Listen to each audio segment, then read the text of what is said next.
Pendi, kata dia gitu. Iya. Orang di sini tuh kopinya juga belum diminum, dia juga belum lama pulangnya, aku bilang gitu kan. Din, ini serius. Yang meninggal temen abang namanya Pendi. Kan di rumah si abang itu ada CCTV kan. Abang cek aja deh. Dicek lah sama si abang. Di CCTV itu bukan motor, kedebong pisang. Tadi abang minta berhubungan sama kamu mau? Udah begitu, abang baru ngeh, kok wangi badannya beda.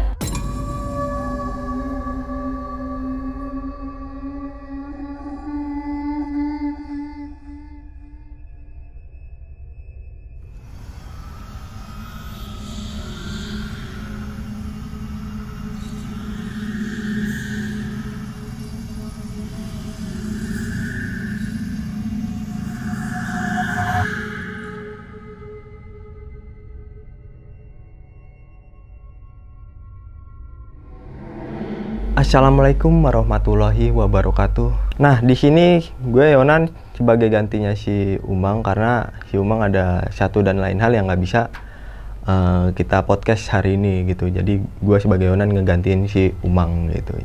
Nah, perkenalan dulu nih, di sebelah gue ada Kak Dina. Halo Kak. Iya, halo. Apa kabar Kak? Baik. Alhamdulillah baik. Gimana keluarga di rumah Kak? Alhamdulillah baik ya. juga. Oke. Kak Dina bakal ngeceritain tentang apa nih Kak? Tentang kontrakan aku yang lama di Cikarang. Oke. Itu kira-kira dari tahun berapa itu Kak? Di awal-awal pandemi tahun 2020. 2020. Iya. Oke. Berarti selama di sana itu berapa tahun? Tahun doang sih di setahun sana. doang. Karena pas di 2021 itu aku kena Corona, oke. balik ke Jakarta, dirawat di Jakarta. Oke, jadi COVID juga ya, Iya. di keluarga gitu ya Kak? Nah, terus mungkin dari cerita yang mau dibawain ini intinya kayak gimana Kak selama di sana itu? Jadi tuh aku ngontrak di sana itu ada kontrakan 6 pintu. Tapi yang ngisi tuh cuma aku doang. Kontrakan yang pertama itu orangnya yang nggak bisa balik ke Cikarang karena kan emang ditutup kan akses sama pemerintah. Jadi dia nggak bisa balik. Di kontrakan nomor 2 itu pemiliknya dia itu cuman kayak naruh-naruh barang-barang aja di situ. Tapi dia nggak tinggal di situ. Nomor 30, nomor 4 aku, 50, 60. Oke. Tanpa berlama-lama lagi, kita langsung aja masuk ke dalam ceritanya. Ngopi horor segera dimulai.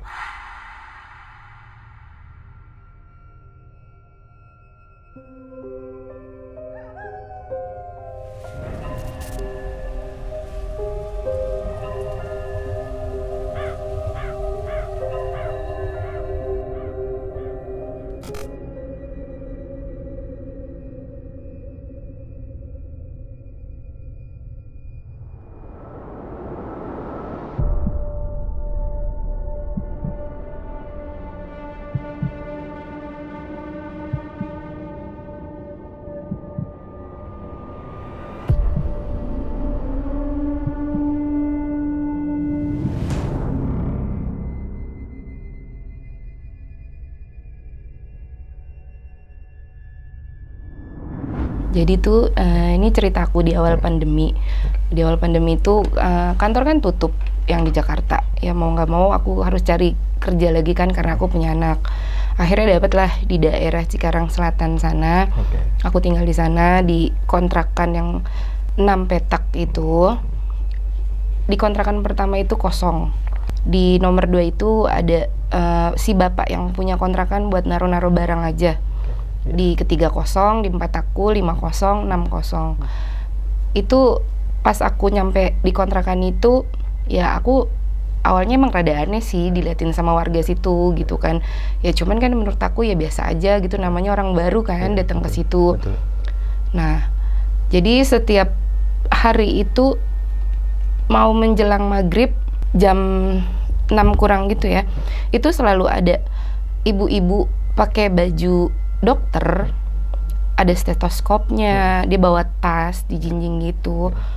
Ya, dia selalu pulang di jam itu, setiap hari.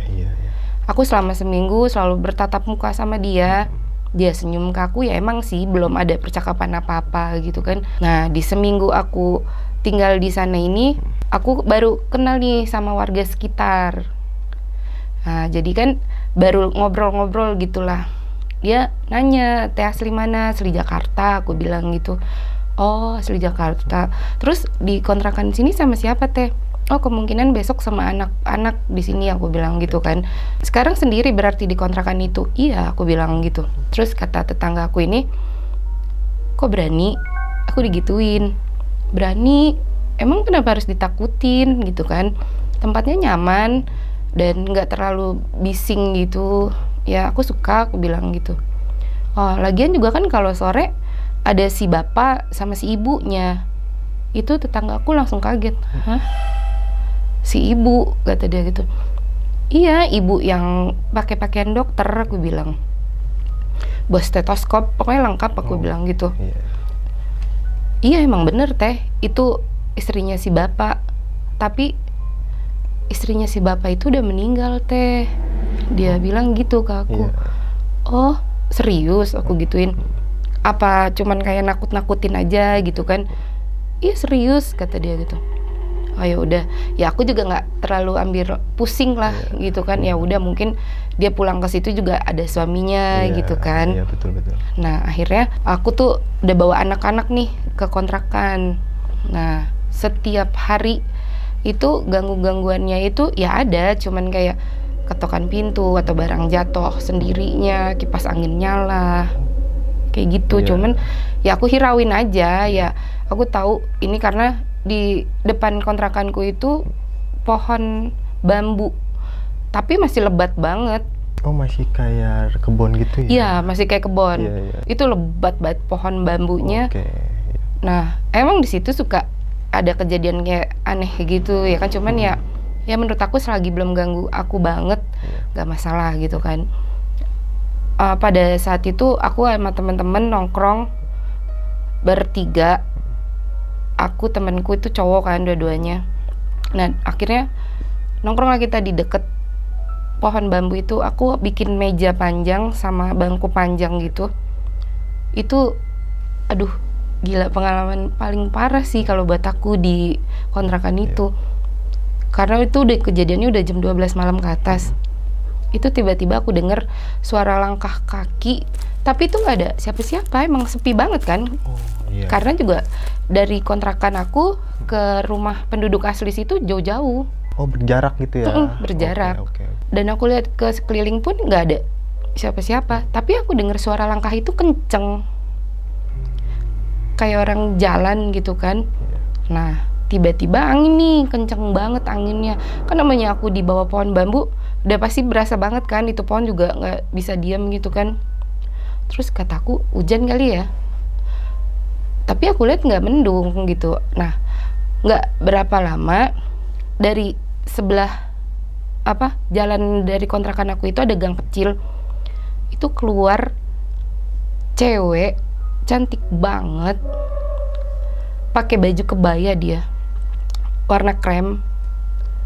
Tuh dia datang tangannya gini, terus berhenti di depan kontrakan nih. Dia senyumin aku doang. Tiba-tiba ada suara gemuruh.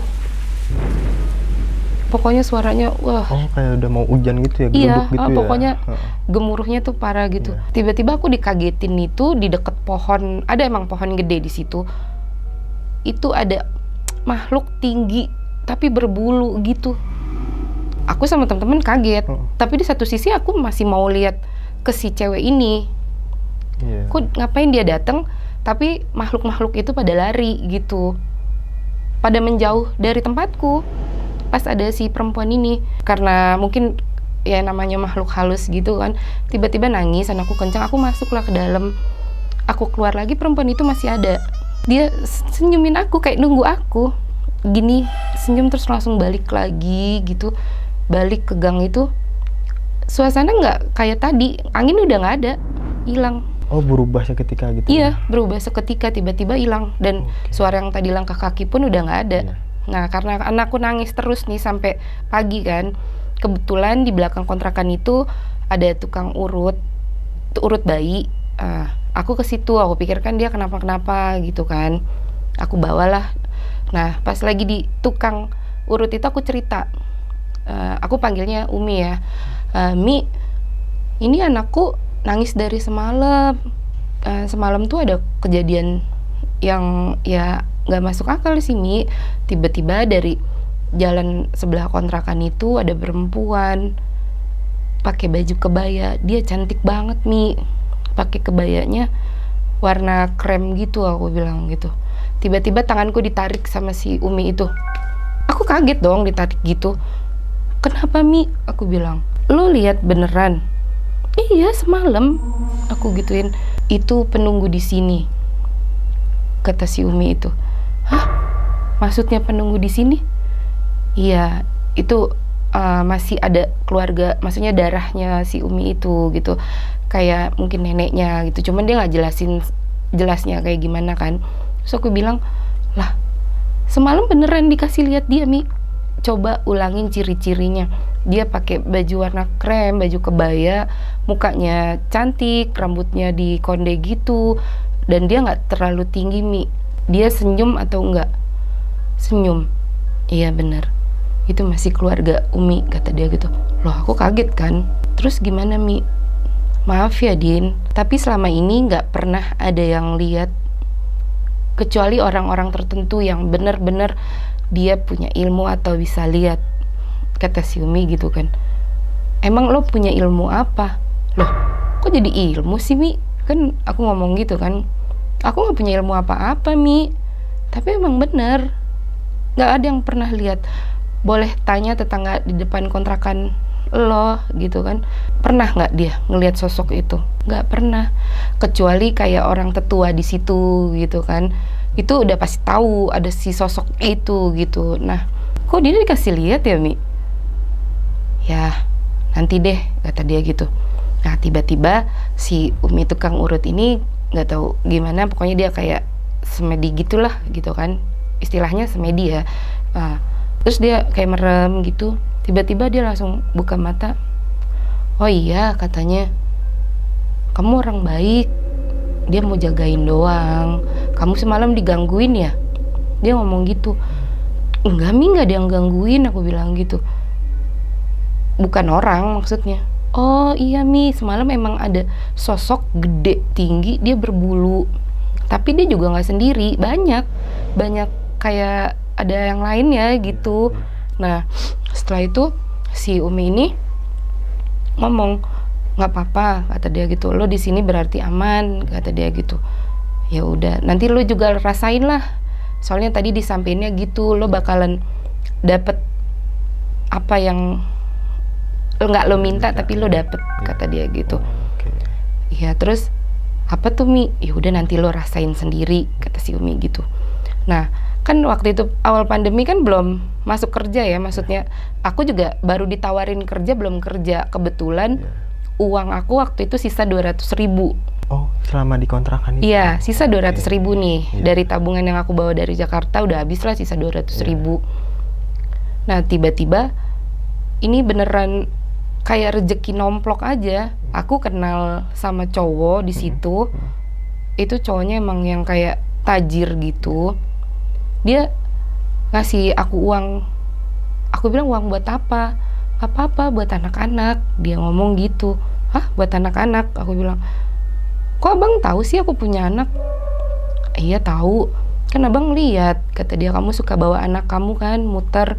Karena kan aku baru di situ kan, kayak baru pengenalan tempat gitu, pengen kemana jadi cari tahu bawa anak.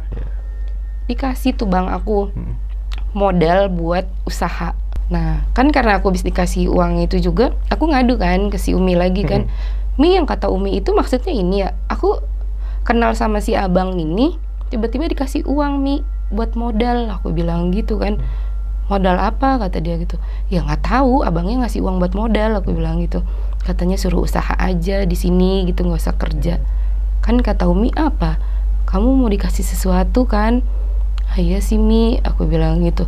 Nah berjalannya waktu, udahlah aku akhirnya buka usaha tuh warung kecil-kecilan sih, nggak gede-gede banget gitu kan. Itu nggak jauh dari kontrakan, jadi aku sewa ruko di situ. Jadi setiap hari di ruko aja nih. Tiba-tiba si abang yang aku kenal ini ngajak nikah. Udah ngajak nikah, maulah aku gitu kan. Ya menurutku dia ada tanggung jawabnya gitu. Nikah lah aku akhirnya sama si abang. Tapi nggak bertahan lama, cuman sebentar doang, ada 3 bulan. Oh iya, iya. Nah setelah nikah, aku tinggal di rumah si abang nih. Oke, iya.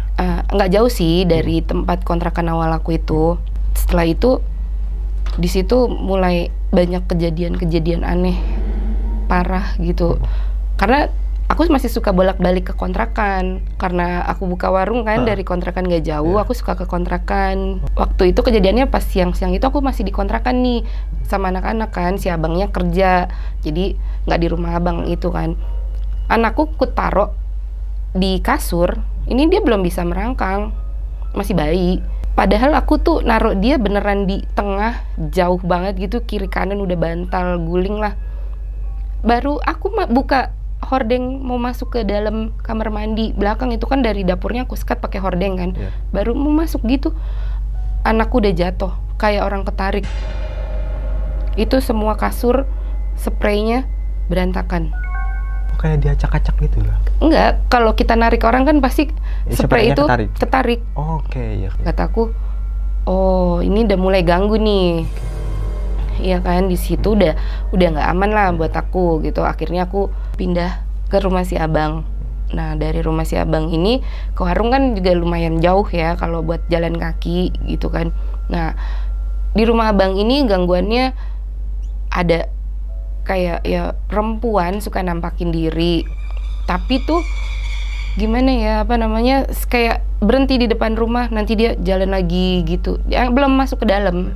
Waktu itu posisinya abang ini kerja malam. Tiba-tiba ada temennya dateng berdua, tapi yang satu cewek, yang satu cowok. Dia ngabarin katanya temennya ini meninggal, temennya si abang. Mau ngelawat apa enggak? Aku bilang orangnya lagi kerja, aku bilang gitu kan. Oh kerja ya, oh ya udah pulanglah. Temennya si abang yang dua ini. Nah kan aku juga belum sempet nanya siapa nih yang meninggal, pokoknya nanti bilang aja lah ada yang meninggal, temennya suruh telepon saya ya gitu, cuman nitip pesan gitu doang. Nah baru masuk banget ke dalam rumah, pagar ada yang getok-getok gitu kan. Keluarlah aku dari dalam. Oh iya, kenapa ya? Aku bilang gitu. Si abang ada, dia ngomong gitu ke aku. Abang kerja, pulangnya nanti pagi, aku bilang gitu. Oh, boleh saya masuk nggak? Kata dia gitu. Boleh. Itu dia datang posisinya naik motor. Ya udah, kan aku silahkan masuk kan gitu. Mau minum apa bang? Mau minum kopi? Udahlah, sempet aku bikinin kopi. Oh ya boleh, kata dia kopi. Kok aku bilang nih orang diem aja, aku kasih kopi gitu kan. Tatapannya yang beneran kosong banget gitu. Aku ajak ngobrol, ada perlu apa bang nyari si abang? Aku bilang gitu. Enggak, mau ngajakin ngumpul-ngumpul, kata dia gitu. Ngumpul-ngumpul, aku bilang. Ngumpul-ngumpul apa nih, reuni atau apa? Nanti suruh ke rumah aja ya. Oh suruh ke rumah, aku bilang. Oh iya, rumahnya di mana? Di situ nggak jauh kok, kata dia. Oh ya udah. Abang tahu nggak sih, maksudnya suamiku gitu kan, si abang tahu kan rumahnya abang? Ya bilang aja, Pendi kesini, kata dia gitu. Oh iya, nanti aku bilangin kok. Tapi itu kopi nggak diminum. Akhirnya dia pulang kan. Nah tiba-tiba si abang pulang karena diteleponin katanya temennya meninggal, pengen ngelawat nih. Terus aku bilang, oh iya tadi teman abang juga bertiga ada yang datang ke sini. Pertama sih berdua, aku bilang cowok sama cewek. Terus aku bilang abang kerja, dia pulang. Oh iya. Terus yang satu lagi sendiri, namanya Pendi, kesini. Aku bilang gitu. Hah? Pendi, kata dia gitu. Iya. Orang di sini tuh kopinya juga belum diminum, dia juga belum lama pulangnya. Aku bilang gitu kan.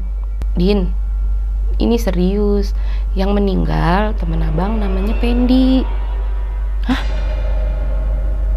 Yang bener bang? Iya. namanya Pendi. Kamu mah bohong nih, kata dia gitu kan. Kan di rumah si abang itu ada CCTV kan. Abang cek aja deh. Dicek lah sama si abang. Kan aku lihat dia datang naik motor. Iya.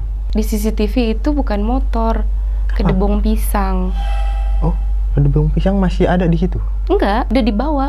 Oh. Jadi orang itu naik kedebong pisang. Jadi dia datang ke situ, ditaruh kedebongnya, baru masuk ke dalam gitu ya? Iya, tapi kan aku ngeliatnya motor nih. Motor ya. Ternyata Oke, di CCTV itu kedebongan pisang. Tuh, kamu lihat, kata si abang itu. Ya ampun bang, orang kelihatannya motor, ya mana takut lah aku gitu kan. Terus si abang bilang, ya udah istighfar lah, kata abang gitu. Ya mungkin dia kesini juga mau kasih tahu kan kalau dia udah meninggal gitu. Iya sih bang. Ya udah abang ngelawat Gi. Aku di rumah ya jagain anak-anak. Oh ya udah, kata si abang. Nah, abang pergilah dan abang cerita sama temen yang tadi datang itu, namanya Bang Pi, dia kan. Terus si Bang Pi ini sampai nggak percaya gitu kan. Akhirnya aku kirim lah tuh CCTV kasih ke si Bang Pi itu. Oh iya bener, oh berarti dia cuman mau ngasih tahu, kata Bang Pi gitu. Aku bilang iya sih bang, tapi ngeri juga kalau kayak gitu. Aku bilang gitu, mana sendiri kan di rumah. Itu posisinya juga udah malam. Iya. Udah jam 11 malam. Wah, malam banget Kak. Iya. Nah, besokannya kejadian yang aku alamin tuh, aku berangkat dari sini ke warung kan, karena aku udah nggak dikontrakan lagi. Itu aku jalan kaki. Itu aku pas siang-siang ya, karena siang di sana pun juga sepi. Aku ketemu sama ibu-ibu udah tua lah, gitu udah tua. Dia bilang mau kemana Neng? Dia nanya. Aku bilang mau ke warung. Warungnya di mana? Di situ Bu, aku bilang gitu. Terus kata dia, oh ya Neng hati-hati ya, kata dia gitu. Iya Bu. Dia sempet ngomong ke aku gini, nanti ada yang gangguin loh Neng, kata dia gitu, bikin Neng gak betah. Siapa Bu? Aku gituin. Ya pokoknya nanti Neng tahulah, kata dia gitu. Oh ya udah deh Bu, makasih ya informasinya. Karena aku itu bukan orang yang gampang kepoan gitu kan. Jadi ya udah, masuk kuping kanan keluar kuping kiri aja gitu kan. Nyampe di warung sampai malam itu masih biasa, dagang masih enak lah, masih rame yang beli gitu kan. Tiba-tiba pas aku di warung itu udah malam, ada sosok apa ya, dibilang pocong, tapi bukan pocong, tapi dia kayak kebungkus gitu badannya, tapi bukan pocong. Dia tuh kayak apa ya, dililit kain putih gitu di depan warung. Sampai anakku tuh nangis, nunjuk-nunjuk, gitu.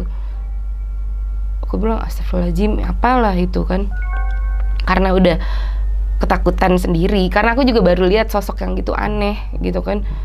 Akhirnya aku tutup lah warung, pulang nih aku. Di rumah itu AC loh bang gitu kan, di kamar anak-anak AC, di ruang tamu AC, ruangan apa kamar aku AC. Kali ini panasnya beda banget.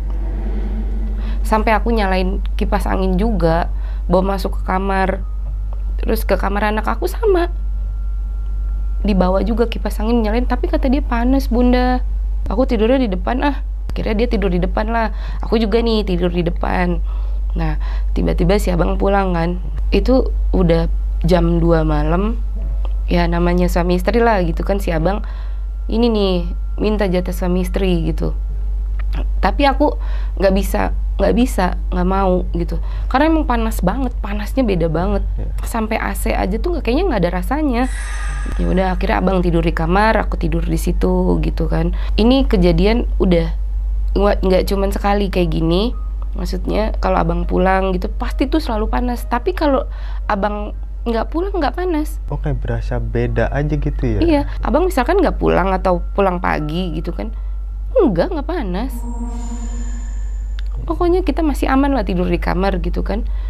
Nah waktu itu juga malam Kamis, kata abang itu abang tidur sama aku, tapi aku nggak tidur sama abang di rumah, aku tidurnya di warung sama anak-anak. Pagi-pagi itu abang ngasih aku uang 10 juta. Nih buat kamu mau beli emas nggak, kata dia gitu. Aku bilang mau. siapa yang nggak mau? Nih dalam rangka apa nih bang? Aku gitu kan. Pokoknya yang semalam makasih ya, kata abang gitu. Maksudnya semalam apa sih? Jadi si abang nggak tahu ternyata aku tidur di warung. Jadi pas abang pulang gitu, ada anakku, ada aku. Ya aku sih nggak munafik ya, namanya dikasih uang ya aku ambil lah. Iya, betul. Ya aku pergi nih beli emas, udah gitu. Itu terulang, sampai abang tuh suka banget ngasih aku apapun yang aku mau. Dan dia selalu bilang, terima kasih, kata abang gitu. Aku bilang, terima kasih, apa sih bang? Ya buat semalam lah, abang seneng, kata dia gitu. Padahal tuh nggak pernah sama sekali. Semenjak aku ngalamin kalau abang mau pulang di rumah selalu panas, itu aku nggak pernah sama si abang tidur bareng. Akunya yang mulai curiga ya, abang ini bawa perempuan lain atau gimana gitu kan. Ternyata sih nggak ada, karena kan aku juga cek CCTV, nggak ada perempuan datang ke rumah. Tapi siapa yang nemenin abang? Aku sampai bingung di situ. Aku sampai juga kayak yang stres sendiri, kok abang selalu kasih aku uang. Tiba-tiba tuh si abang kayak yang kepengen ngejek makan aku juga gitu. Nah, cuman akunya udah males-malesan sama si abang. Aku udah beneran kayak udah nggak pengen ngeliat si abang lagi. Hawanya tuh selalu kayak gitu. Nah, sampai si abang ini tuh marah gitu kan ke aku. Apa lo istri kok gitu banget sih? Nggak mau nemenin suami makan keluar atau di rumah aja gitu. Nggak usah sibuk cari duit. Udah abang aja yang cari duit, kata dia. Nggak tahu ya bang. Nggak kepengen aja. Abang kalau mau makan aja. Kalau kepengen juga aku ikut. Udahlah, si abang pergi dengan marah gitu kan. Itu suasana di rumah yang tadinya panas, ada si abang, itu adem. Kan aku juga kayak yang udah ngerasa, oh berarti nggak bisa, kayak bentrok gitu loh energiku sama si abang ini gitu kan.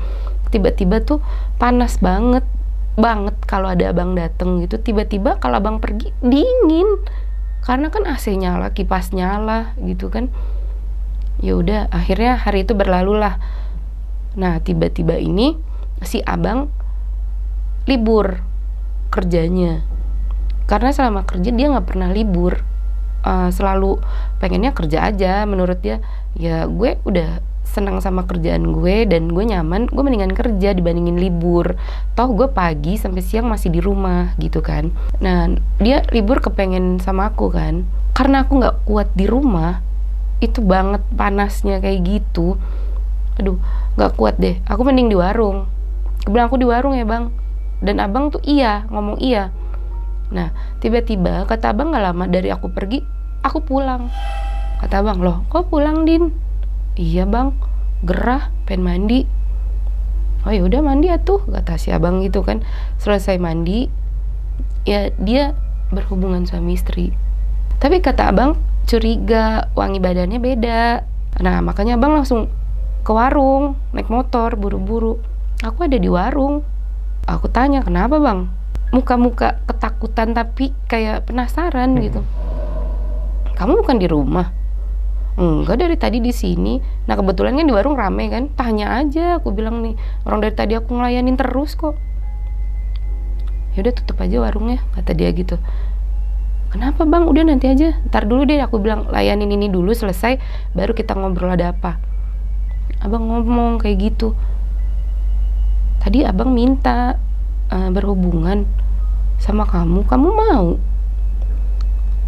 Udah begitu, abang baru ngeh, kok wangi badannya beda, kata dia gitu. Bukan minyak wangi kamu. Lah, abang gimana sih? Abang bawa cewek lain kali, aku bilang gitu.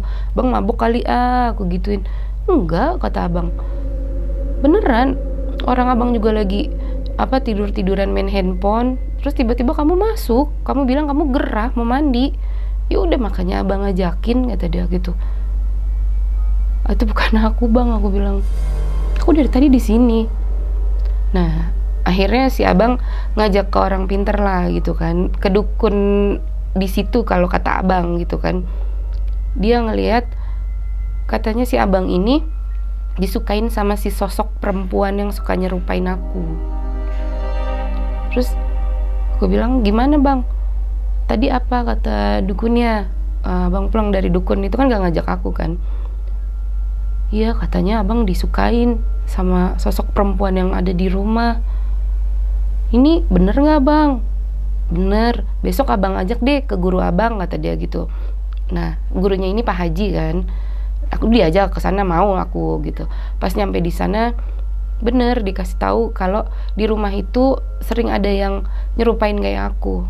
Emang sering bang, aku bilang gitu. Nggak cuman kali ini. Abang baru sadarnya hari ini. Pantesan, abang juga baru ingat. Kenapa Dina kalau abang kasih uang itu kayak kaget. Ternyata yang ngelayanin abang bukan Dina. Enggak bang, bukan aku.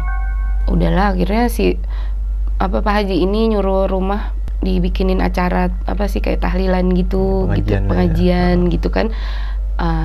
Pokoknya nanti sama Pak Haji dibantuin lah, istilahnya kayak dikasih air gitu kan. Nah, aku baru tahu ternyata rumah itu juga udah kosong lama. Kebetulan terakhir yang meninggal itu dia kayak apa sih udah berumur tapi belum nikah gitu. Meninggalnya di rumah itu, makanya rumah itu dijual nggak mahal gitu lah, jual murah. Oh baru tahu, kenapa baru bilang, aku bilang gitu kan.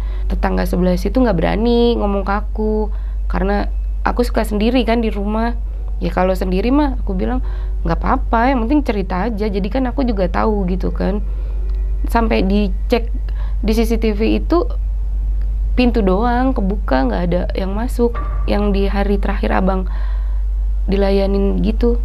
Udah kan udah selesai masalah itu, tiba-tiba suasana rumah panas lagi. Ini udah nggak pernah panas, tiba-tiba panas lagi. Wah udah mulai lah, aku udah nggak betah lagi kan di rumah, aku lebih baik tidur di warung. Nah si abang ini minta izin buat kayak, abang boleh nggak kalau nikah lagi? Oh silahkan, aku bilang gitu. Ya soalnya kan kamu juga nggak mau ngelayanin abang kan gitu. Bukan nggak mau, aku bilang gitu. Tapi nggak tahu kenapa di saat aku sama si abang beneran nggak ada rasa. Jadi kayak udah nggak mau ketemu aja tuh rasanya apa sih gitu. Jadi emang beneran susah kan kalau buat dipaksain. Ya aku bilang sok atuh bang, kalau emang mau nikah lagi nggak apa-apa, aku bilang gitu. Akhirnya si abang ini kayak nyelingkuhin aku sama cewek lain, tapi dia biduan di daerah Jonggol sana, cantik. Nah si cewek ini dibawalah ke rumah, ceritanya kan mau dinikahin nih sama si abang. Kenalin ke aku. Terus si cewek ini dimasukin sama yang suka sama abang itu. Oh jadi yang diganggu cuma bukan kakak ya, si biduan itu juga. Si perempuan itu juga. Si perempuan itu ngamuk-ngamuk di rumah. Nggak ada boleh lagi pernikahan. Kalaupun ada juga harus berakhir. Nggak bisa. Aku bakalan ikutin kamu kemanapun. Apa sih nih cewek kan, aku nggak pertama nggak nyangka dia kesurupan gitu kan. Pokoknya kamu tetap punyaku sampai kapanpun. Aku suka sama kamu. Dia ngomong gitu. Wah ngarang nih, aku bilang kayaknya nggak beres nih. Coba deh bang, aku bilang suruh minum aja dulu. Itu cewek aku gituin kan. Ya abang suruh minum kan. Ngambil minumannya langsung diginin, tumpah itu ke bajunya. Wah abang baru sadar, oh dia kesurupan. Abang pikir dia ngomong kayak gitu kayak karena beneran pengen milikin abang. Nah si abang nggak berani tuh akhirnya buat nikah lagi, takut. Tapi ini di rumah udah nggak kondusif banget aku sama si abang ini. Bener-bener udah nggak pernah ngobrol. Rasanya kalau di rumah itu kita tuh udah kayak masing-masing. Tapi kalau aku tidur di kamar anak-anak, abang di kamar, itu nggak ada panas. Oh, oke. Jadi juga kehidupan di kontrakan itu kayak ya udah gitu, kayak sebatas kenal di awal gitu doang gitu. Kayak bukan bersuami istri. Iya, kayak yang ya namanya baru pasangan baru, ya kayak gitu ngejalaninnya. Cuman udah 10 hari lah, 10 harian udah nggak sama sekali. Akhirnya ya udah kita mutusin buat cerai secara baik-baik. Walaupun kita cuma nikah siri, dia juga cukup bertanggung jawab ke aku gitu kan. Dia kasih uang aku lumayan gitu kan. Kamu usaha lagi, lebih giat lagi. Nah itu sore aku diceraiin sama si abang. Besok paginya si abang berubah pikiran lagi. Kata abang, enggak, kita harus berumah tangga lagi. Kemarin abang nyeraiin kamu emang. Lah, aku bilang kan jadi semakin bingung gitu kan. Lah, gimana sih bang? Kemarin abang udah nyeraiin aku, udah mulangin aku ke keluargaku gitu, udah secara baik-baik kita pisah. Enggak Din, abang nggak pernah kayak gitu. Itu bukan abang. Mungkin abang dimasukin. Loh, gimana sih? Jadi aku telepon lagi lah keluarga aku kan. Ini si abang katanya nggak nyerahin, pokoknya udah datang lah ke sini. Diomongin baik-baik, akhirnya panggil Pak Haji yang tadi lagi. Ternyata yang ngomong cerai itu bukan si abang. Abang tuh ternyata dirasukin. Sama perempuan itu? Iya. Oh. Buat nyerahin aku. Pantes aku bilang, kok tumben jadi baik-baik banget gitu. Biasanya kan abang ini tipikal orang yang ambekan, kalau mau udah mungkin ya udah gitu kan. Ini enggak. Aku diceraiin emang secara baik-baik. Nah, setelah kumpul keluarga lagi, aku udah nggak mau dong buat balik lagi, walaupun itu bukan abang yang ceraiin aku gitu kan. Aku bilang aku udah nggak bisa bang, kita rumah tangga kayak gini nggak sehat. Yang ganggu masalahnya bukan manusia, yang ganggu makhluk lain, aku bilang gitu. Sampai kapanpun kan dia bilang dia bakalan terus nemenin abang, dia suka sama abang gitu kan. Kalau terus-terusan gini ya juga akunya nggak bisa tenang sebagai istri, kayaknya merasa bersalah nggak bisa ngelayanin suami sepenuhnya, aku bilang gitu. Nah si abang nggak mau, abang sampai nangis-nangis mohon-mohon di kaki aku. Abang nggak mau, abang minta maaf, kita pindah, kita cari rumah baru atau kayak gimana. Bilang akunya udah nggak bisa. Rasa ketakutan aku lebih besar dibandingin rasa kepengen sama abang, aku bilang gitu. Pokoknya aku udah takut rumah tanggaku kayak gitu bang, aku bilang. Nah beneran si abang ini kekeh ngejar aku setiap hari buat balik sama dia. Dan abang bilang, malam Jumat nanti kamu ke rumah, abang bawa temen orang bisa, biar kita lihat siapa sih sosoknya. Abang bilang gitu kan. Tapi abang janji ya kalau aku kesana kita nggak balik, kita cuma cari tahu aja siapa sih sosok ini. Nah temennya datang malam Jumat aku kesana, itu ternyata yang tadi aku bilang, yang pemilik rumah awal itu. Dia itu kayak apa sih, perawan tua gitu, belum nikah-nikah udah berumur. Makanya dia seneng sama si abang karena dia bilang cuman abang laki-laki bukan dari keluarganya yang masuk ke rumah ini. Iya, sampai berani gitu ya. Iya. Langsung nikahin kakak gitu. Dari situ udahlah kan, aku bilang udah, intinya kita udah nggak bisa sama-sama. Aku nerusin warung aja akhirnya kan. Tapi tetap si abang suka datang, suka kasih uang. Pokoknya dia masih bertanggung jawab lah atas aku dan anak-anak gitu kan. Nah di warung ini gangguannya juga nggak berhenti. Jadi tuh kalau di sana dagang itu nggak banyak apa sih, kayak pegangannya gitulah. Pokoknya kalau nggak ada pegangan itu nggak bakalan bisa bertahan lama nih dagang. Itu bener aku rasain. Warung aku yang tadinya rame tiba-tiba sepi. Anakku lagi di luar main handphone. Emang salahnya anakku kan mau maghrib tuh masih di luar gitu kan. Nah dia tiba-tiba dikasih lihat sosok perempuan udah berdarah-darah badannya gitu. Itu nggak cuman satu di depan warung, ada banyak kayak nutupin warungku. Tapi dari situ aku tahu, oh berarti ini bukan biasa. Aku bilang berarti ini kayak emang ada yang nggak suka usahaku rame di sini gitu. Nah udah akhirnya tutuplah warung sembakoku ya kan. Akhirnya aku buka salon, beralih buka salon. Awal 1 bulan kesini masih rame gitu. Pokoknya rame lah seperti biasa gitu kan, nggak ada apa-apa karena kan warung aku juga udah tutup kan. Nah jadi di salonku ini cuman ada kayak mie gitu buat pelanggan salonku aja, daripada beli keluar mendingan sama aku gitu kan. Padahal aku nggak buka warung. Tuh sama lagi, mereka kirimin lagi yang kayak gitu, sampai pelanggan salonku itu ada yang datang, dia bilang, kakak warungnya tutup, salonnya tutup kak. Lah aku bilang enggak, buka, aku gituin. Iya beneran kak, sampai difotoin. Nah tapi si orang yang ngirim foto itu, oh iya kok di foto buka ya kak. Aku tutup sih Kak di mataku. Tiba-tiba lihat, oh warungnya buka. Dia nyaranin ke aku, katanya kalau bisa tutup aja pintu warung depan. Kan ada pintu samping. Kita lihat pintu samping aja Kak masuknya. Iya sih, pas udah beneran aku tutup, nggak ada lagi tuh yang namanya orang bilang warungku tutup. Itu udah rame lagi aku. Nah, tapi tetanggaku masih nggak seneng ini yang punya warung. Dia nggak seneng, katanya rumahku tuh selalu rame gitu kan alasannya. Pokoknya banyak aja lah yang dateng. Ya kan aku bilang aku buka salon aku gitu. Jadi dia ngiri itu ya? Iya, ngiri. Iya, gue nggak suka. Iya. Dia ngomong langsung ke aku, lo lihat aja, lo pasti bangkrut. Dia ngomong gitu ke aku. Sampai segitunya Kak dia? Iya. Waduh. Persaingan dagang di sana tuh keras. Iya. Pokoknya kalau nggak ada pegangan katanya, ya udah, abis lah gitu kan.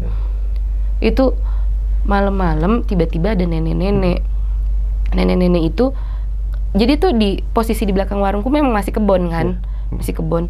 Dia keluar dari kayak semak-semak gitu, lah kaget dong. Aku kan, oh kok ada nenek-nenek keluar dari situ. Naik ke warungku itu kan modelannya tangga.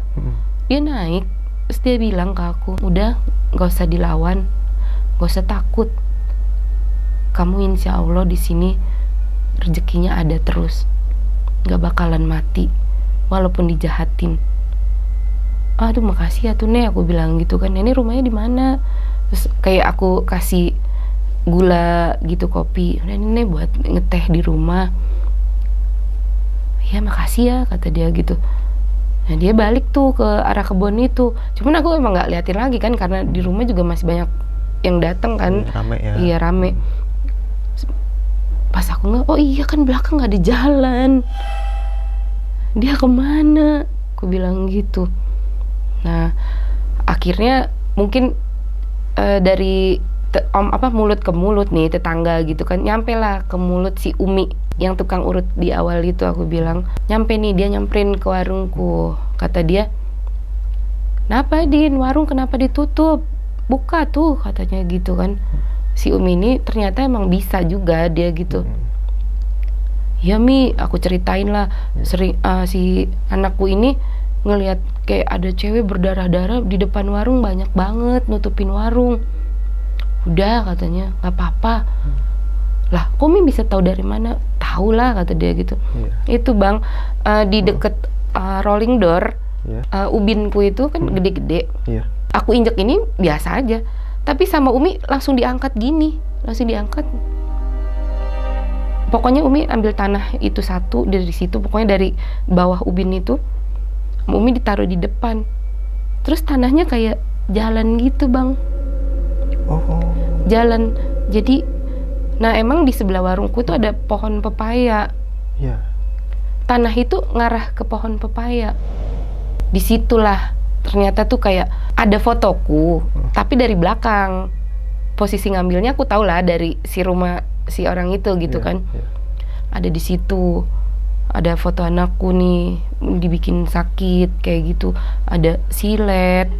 Pokoknya ada macam-macam. Tapi untungnya ketahuan sama si Umi. Kata Umi, dah aman lah, kata si Umi gitu. Cuman kan gimana pun juga tetap ya kita nggak betah lah, nggak biasa kita berhadapan sama hal yang kayak gitu. Ya udah akhirnya aku putusin buat balik ke Jakarta. Tapi tetap aku masih suka bolak-balik ke salon karena pelangganku ini nggak mau kalau ditanganin sama orang gitu, maunya sama aku. Jadi tetap aku suka bolak-balik. Nah dari selesai itu, sebelum aku benar-benar pindah ke Jakarta, jadi itu kan aku ada yang bantuin kan di situ, di salon. Orang situ juga? Iya, orang situ. Aku suruh tinggal di warung aja. Aku bilang kan di warung juga banyak perabotan gitu, lengkap lah. Dia tidur Bang sendiri, tapi bangun tidur rambutnya kepotong. Aneh. Kayak ada yang motong. Kayak maksudnya kayak pakai pisau gitu. Masih ada.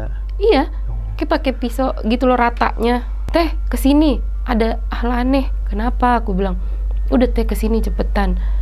Akhirnya aku datang lah ke sana. Teh, aku nggak berani nyentuh rambutku sendiri. Demi Allah, demi Rasul, demi Al-Quran, demi apapun. Aku tidur di warung sendiri Teh, aku nggak bawa orang, aku nggak bawa siapa-siapa. rambutku ada yang motong teh. Terus aku bilang, kok bisa? Aku nggak tahu. Ya udahlah, aku bilang, tutup aja deh. Teteh pulang aja, aku bilang gitu. Aku bukannya mau mecat teteh, aku bilang. Ya mungkin nanti kalau ada salon gitu kita kayak home service aja gitu kan. Teteh nanti tetap aku ajak, aku bilang gitu. Tapi sayang teh warung, kata dia gitu. Sayang salon gini-gini. Udah nggak apa-apa, aku bilang. Akhirnya selesai dari kejadian itu, ya udah aku balik ke Jakarta karena aku nggak mau tambah ada masalah baru lagi gitu kan. Jadi pokoknya udah bener-bener aku tutup warung, aku tutup salon, sampai si abang bilang kamu bangkrut. Nggak bangkrut, cuman aku nggak mau ada masalah baru lagi. Iya, akhirnya aku lanjut kerja di Jakarta sampai sekarang. Oke Kak, jadi pas kalau boleh tahu itu terakhir kesana lagi kapan Kak? Kira-kira enggak, adalah 1 bulan yang lalu. Oh, jadi pas di sana itu emang udah datang ke sana kakak juga udah kosong semua ya? Apa emang ada yang ninggal di situ? Nggak ada yang ninggalin, cuman ya barang-barang kayak sebagian gitu kan masih ada di situ karena banyak customerku yang mereka tetap mau dipegang aku. Padahal aku udah bilang jauh banget loh dari Jakarta ke sana, aku bilang gitu kan. Ongkosnya mahal, nggak apa-apa, aku bayarin ongkosnya. PP loh, kata dia gitu. Yang penting aku dipegang sama kamu, perawatan semuanya, dia bilang gitu kan. Oh ya udah, terserah, aku gituin. Nah terus sama yang ini kayak yang pakai di awal-awal itu yang pakai kebaya itu sebenarnya siapa sih Kak? Jadi dia kayak apa sih, tetua di situ tadinya gitu. Si orang itu dulunya sama suka ngobatin orang gitu. Pokoknya dia orang ada ilmunya gitu, ilmunya tinggi lah, kata si Umi itu. Jadi sampai si nenek yang tukang urut itu datang juga mungkin dia udah pirasat kali di awal. Iya, dan itu kontrakan emang belum ada yang masuk, baru aku aja. Ya walaupun yang nomor 1 ada isinya, dia juga katanya cuman kayak pulang kerja tidur udah berangkat lagi gitu, nggak pernah di situ. Kalau aku kan di situ. Jadi ngapain sih kita balas dendam gitu kan? Kalau kita balas dendam sama aja kita sama kayak mereka gitu. Iya, bener. Terus nggak ada faedahnya juga gitu. Mungkin takutnya resikonya kan jadi tambah gede gitu ke kitanya gitu. Itu ya teman-teman semua dari ceritanya Kak Dina ini, semoga bisa diambil pelajarannya nih buat teman-teman semua yang mau usaha ya Kak. Lebihnya. Soalnya buat apa sih gitu, buat kayak ngiri dengki itu kan udah rezekinya masing-masing ya Kak. Jadi nggak usah lah ngapain kayak gitu-gitu, ngerugiin diri sendiri gitu. Lagi pula kan nggak halal ya Kak. Hal gaib itu muncul ketika sugesti kita buruk. Wassalamualaikum warahmatullahi wabarakatuh. Selamat beristirahat. Terima kasih Kak Dina.